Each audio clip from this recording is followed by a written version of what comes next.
What's up, guys? LFA 102 Souza versus JOHNS is coming to you live tonight at 9 p.m. Eastern. And my apologies, guys, for not getting this video up sooner.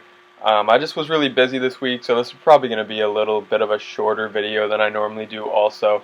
Next week it'll all be back to normal, so bear with me.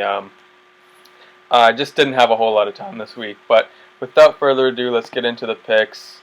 And yeah, let's try to make some money tonight. So basically, opening up this card, who do we got in the first bout? We have Talundzic against Luis Iglesias, and Talundzic is 1-0 as a pro. He's 25, 8-1 as an amateur, 9-fight win streak since 2016. Fought pretty decent amateur competition, training out of the TriStar gym in Montreal. Then you have Iglesias, 3-0 as a pro. He's 34, so almost 10 years older. He's been doing a lot of boxing. He's had less fights and fought a little bit lesser competition, I think. I think this just suits Haris here.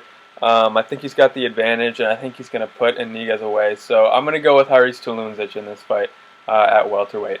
And then we have a fight at 145 pounds between Alberto Rodrigues and Chris Mecate. And Rodrigues is 2-1 as a pro, 2-2 as an amateur.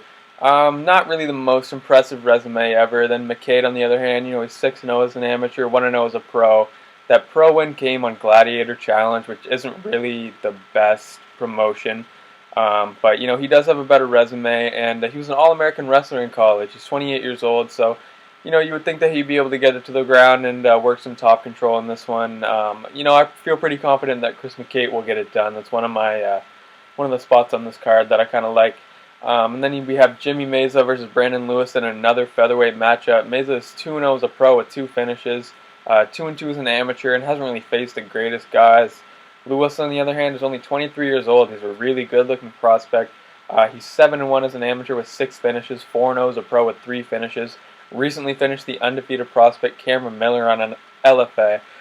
So I'm going to go with Lewis here. I really like Lewis in this spot. I think it's a good matchup for him, and I think he's going to look good in this fight. Pretty confident in him. Then another featherweight fight between AJ Cunningham and Javier Garcia. So Cunningham is 7-1 as a pro. His only loss was to Solo Hatley Jr., which some of you might know.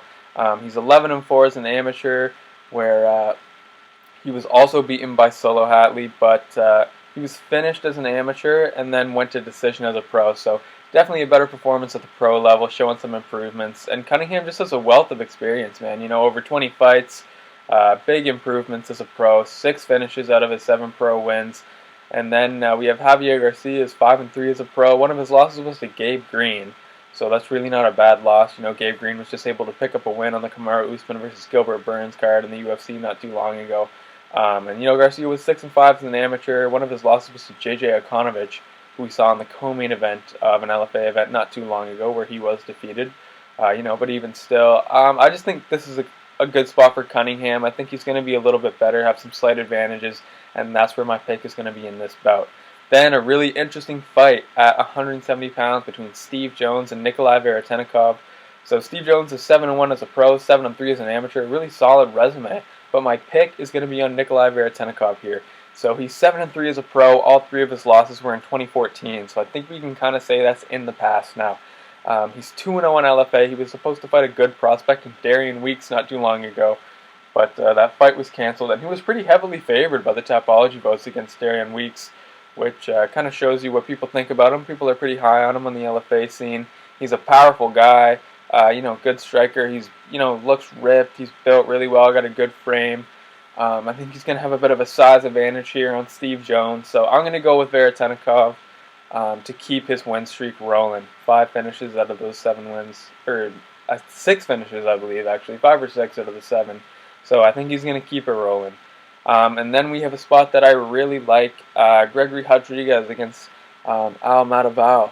And Rodrigues is going to be way taller and longer in this fight. He is 6'2" with a 76-inch reach. He's fought on LFA before. He's fought on ACB before.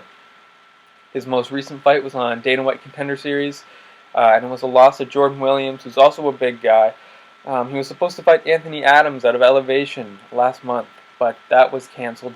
And he had canceled bouts against Joaquin Buckley and Nasruddin Imavov. So that just shows you the level of guys that he's looking to get in there with, who the matchmakers think he can compete with. and he's got a pretty well-rounded game on the feet and on the ground. So I like Rodrigues here. This is one of my more confident spots.